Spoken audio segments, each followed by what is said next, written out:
more or less challenging ourselves to find other things that people don't expect us to find. We're transportation buyers, motorcycles, cars, anything related to that. So now, For years, Mike Wolfe convinced millions of viewers that they were watching his real life.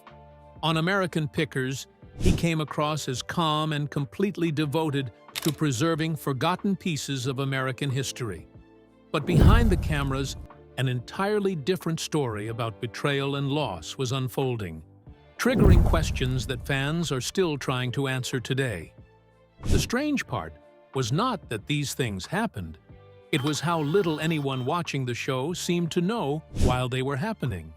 So, what really happened behind the scenes? And what was Mike trying to protect by hiding the truth for so long? Join us as we reveal everything that was once hidden about the television star. It all started in Joliet, Illinois. Mike Wolfe has lived a very interesting life.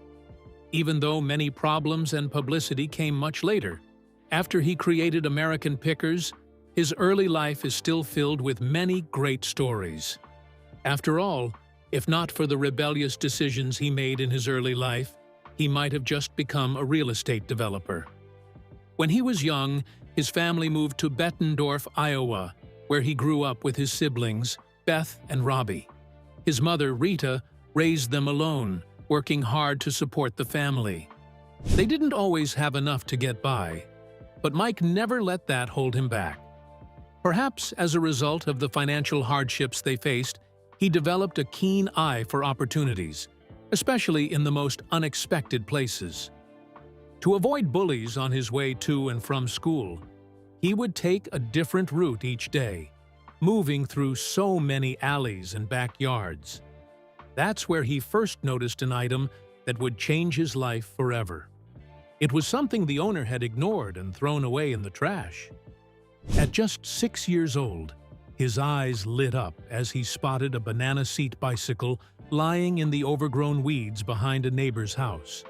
He pulled it out, cleaned it up, pumped the tires, and sold it for $5.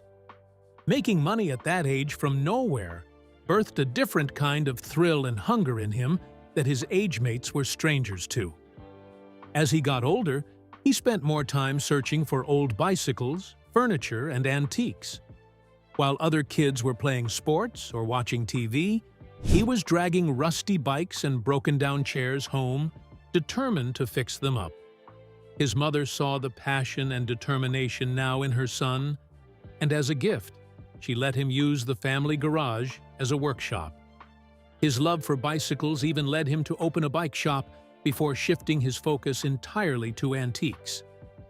From 1989 until 1998, he was also a highly competitive licensed Category 3 and 4 bicycle racer. By the early 2000s, the young tinkerer decided to turn his lifelong hobby and garage startup into a full-grown business. He opened Antique Archaeology in LeClaire, Iowa, a shop filled with unique finds from his picking adventures. The store grew steadily, but he did not stop there. His ambition changed everything in 2010 when channel executives finally responded to his pitch and gave the go-ahead for American Pickers to premiere on the History Channel. The show was an instant success. Audiences loved watching Mike and his team uncover forgotten treasures hidden across America.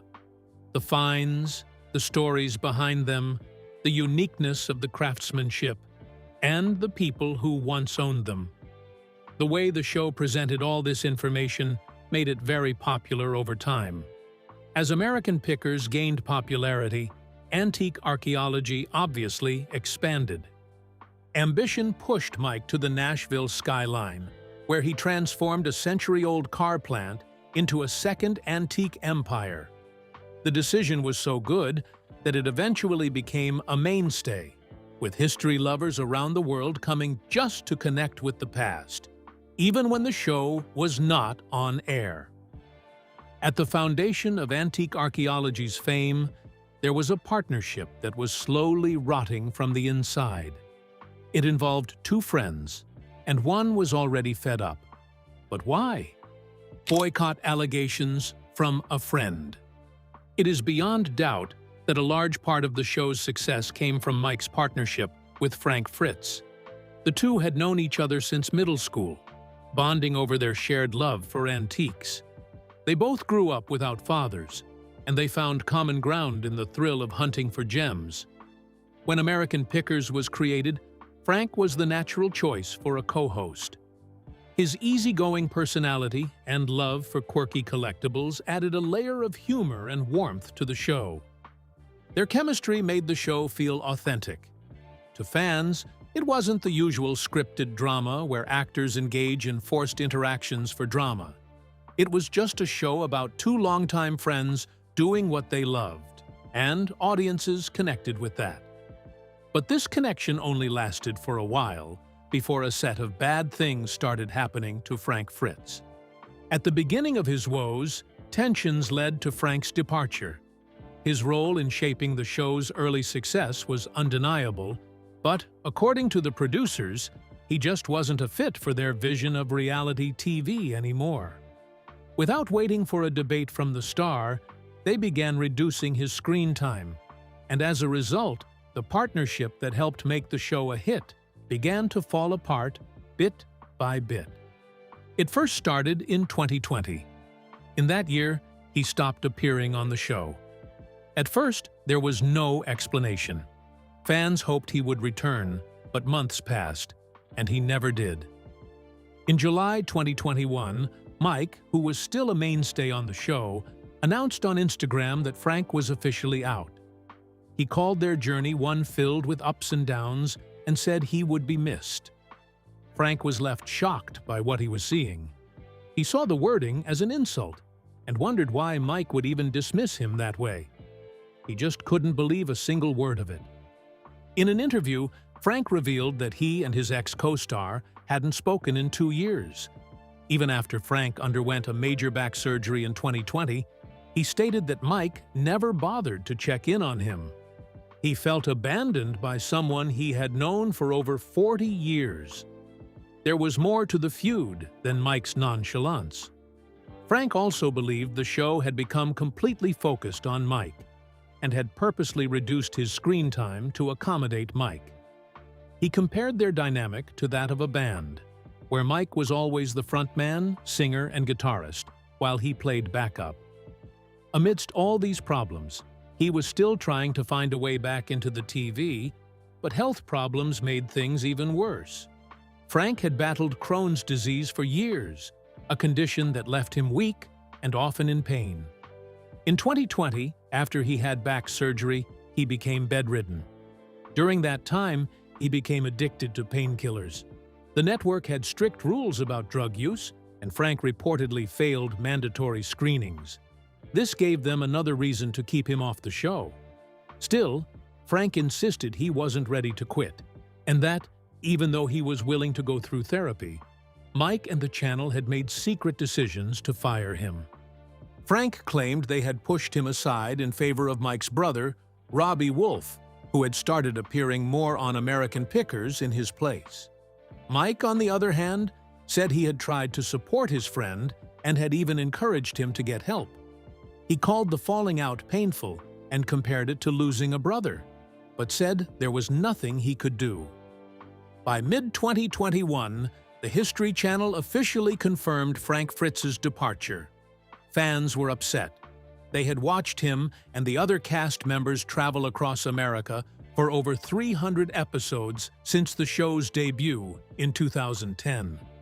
To many, the show just wasn't the same without him, and some even started petitions demanding his return. In the end, it got a lot of votes, but by then his health had become a bigger concern than a television comeback. Then, in July 2022, it all caught up to him. Frank suffered a severe stroke that left him partially paralyzed and bedridden. Even though the doctors tried, his condition never improved. On September 30th, 2024, at age 60, he passed away. Despite all their differences, Mike was reportedly by his side in the end. Before his massive health deterioration, they had reconnected privately. And after Frank's passing, Mike posted a heartfelt tribute on Instagram. After his death, everything around Mike Wolfe began to fracture, and for the first time, fans openly turned on the show that made him famous. Fan speculation on the picker's authenticity. One of the biggest debates in American Pickers history happened during the episode Shelby in the Barn, which aired in 2016. The episode followed Mike and his colleague, John Salyer, as they searched for a Chevy neon sign in Alabama. Instead of the sign, they stumbled upon a rare 1967 Shelby Mustang GT 500. The Mustang they found had reportedly been sitting untouched for over 40 years. The discovery seemed too good to be true, and fans quickly raised questions. Viewers took to Facebook and Reddit, wondering how such a rare car could appear so conveniently on camera. Some believed that production staff scouted locations in advance and prearranged finds to make the show more exciting. Others pointed out that even though reality TV always involves some level of planning, this particular scene felt so unoriginal and staged. The financial details added to the doubts. Even in poor condition, the Mustang was worth about $75,000. Restoring it would cost over $100,000, but Mike offered to buy it anyway. The owner immediately refused, saying that the Mustang had sentimental value. This only fueled speculation. Some fans believed the setup was scripted to create drama because, in their eyes, there was no way the owner would pass on such a good deal. Either way, it became one of the most talked-about finds in American Pickers history. Outside of the show's findings, Mike's business practices have also come under scrutiny. In 2022, a customer accused his store of backing out of a sale to accept a higher offer. They had placed an order through the website, received a confirmation, and then suddenly got a refund without an explanation. Suspicious of the deal, they filed a complaint with the Better Business Bureau, writing, "I suspect they accepted a higher offer. I just want them to honor the purchase like they originally did." Antique Archaeology responded, saying 2 people had bought the same item on January 21st, 2022, within a few hours of each other. A technical glitch allowed both payments to go through before the system could update the inventory, so the second order was refunded. Despite this explanation, the customer and some fans who were watching remained frustrated. But complaints about the store weren't new. Over the years, many have criticized the high prices, with some pointing out that simple vintage signs sell for as much as $900, while branded socks cost up to $18. Although the business brings in about $900,000 per year, these issues have led some people to question Mike's ethics. After the online order controversy, his team promised to improve the website to prevent similar problems. Identical issues did, in fact, visit the store, but the most heated backlash Mike has faced had nothing to do with his show or his store. It came about because of his role in changing Columbia, Tennessee. In 2022, he bought a historic home there for $700,000 and spent over $1 million restoring it to its original design. But that was just the beginning. He also bought multiple properties, including a 2-lanes vacation rental and a bike shop, as part of his plan to bring new business to the town. While some people lovingly received his efforts, many were not happy with them. The critics say his aim was to drive up property values and change Columbia's identity. Concerns grew even stronger when he published plans for a $93 million 6-story condo project. This caused the residents to worry and fear that their small-town charm is disappearing and that they will be priced out of their own community. Despite rigorous work from him and his PR team, the debate over his impact on Columbia continues. And for many, it raises a bigger question. When does revitalization turn into gentrification? The question wasn't enough to stop him. He continued working and investing diligently until another relationship that was part of his identity came to an end in the most unexpected way ever, an untying of a knot. Long before they became a wealthy reality TV couple, Mike Wolfe and Jody Faith had a deeply rooted relationship that began well before the cameras started rolling. The couple dated for nearly 2 decades before they finally tied the knot. During this time, she was reportedly one of the main supporters of Mike pitching American Pickers to network executives. They went on to have 2 children together. 2 children who grew up without a father by their side. Their problems first started in 2013, when his wife got hit with stage 2 non-Hodgkin's lymphoma. The diagnosis came as a complete surprise to the family, but Mike stood by her despite a grueling TV schedule as she underwent aggressive medical treatments. Fortunately, after 6 months of intensive therapy, Jody was declared cancer-free. She came out of intensive care, and despite seeing how much her husband cared for her, she decided that he had no place by her side anymore. After her treatment phase, Mike became busier and less visible at home. It fractured their relationship, and just a few years later, she decided it was time to end it all. Mike was as confused as he was blind to the collapse of his own home. He was literally like an outsider watching a plot twist in a romantic thriller. In November 2020, Jody filed for divorce, citing irreconcilable differences, shattering the image of the perfect-picking family. According to the final decree filed in the Williamson County Circuit Court, Jody believed that all hope of reconciliation was exhausted and that they could no longer live together as a married couple. If it ended there, it might have been easy for Mike to move on, but the statements in the decree put him at too much of a disadvantage, eventually putting him in a position of deep financial trouble. When the divorce was finalized late the next year, it required an immense division of Mike's estate.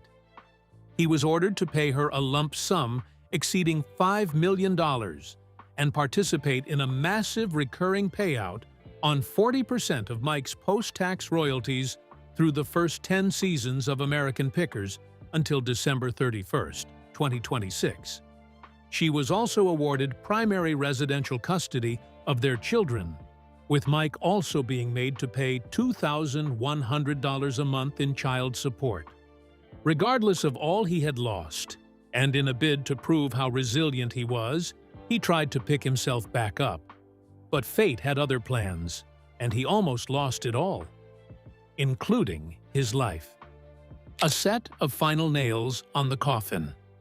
When Mike turned 60 on the 6th of November in 2024, he had already moved on and had a new girlfriend. She was a motorcycle racer and model, Letitia Klein. Together, they celebrated the occasion with heartfelt messages about his journey and his accomplishments. The celebration was heartfelt and full of many moments of reminiscing. It marked a new beginning in his life as he had rediscovered himself. He spent the next few months living happily before he was hit with another tragic news. On that unlucky day, Mike received a call saying his Nashville Antique Stores branch had been shut down due to a gas leak. He rushed to the scene to find out what the problem was, and that was when he discovered a dangerous leak coming from a nearby construction site. Fans were left worried, wondering if something bigger was happening behind the scenes. While Mike was trying to answer the questions properly, so as not to give anything away, the store was closed down, and everything he had struggled for came to an end. Again, he struggled with the toll that had just hit him, but he managed to jump back up. He decided to focus on his Columbia project, but it wasn't that easy. Soon after the gas leak, and much like his store in Nashville, his life nearly ended. According to police and witness reports, Mike Wolfe and Letitia Klein were driving a vintage Porsche 356 through Columbia when a 76-year-old man named Lerone Heads pulled out abruptly from a side street in an SUV and rammed into them. With zero time to react, the collision was unavoidable. It was a miracle they crawled from the wreckage alive. He crawled from the wreckage with a broken nose, stitches, and deep facial bruising, but his girlfriend, on the other hand, had more severe injuries. She had to undergo multiple surgeries and spent weeks in the hospital before beginning what would be a long recovery. Lerone Heads, the drunk driver, was subsequently charged with DUI, vehicular assault, and failure to yield, resulting in serious bodily injury. After the accident, Mike repeatedly spoke about gratitude and his desire to keep tinkering for as long as life allows. He continues to work on American Pickers while also developing a new series, History's Greatest Picks. Outside of television, his priorities have shifted. He now spends far more time with his family and has stepped back from the constant pace that once defined his career, focusing instead on a slower, more grounded life. Whose side do you take in Frank's feud with Mike? And do you think he was actually trying to gentrify Colombia? Share your thoughts with us in the comments section. Remember to like, share, and subscribe for more. Also, click the next video showing on your screen. You will enjoy it.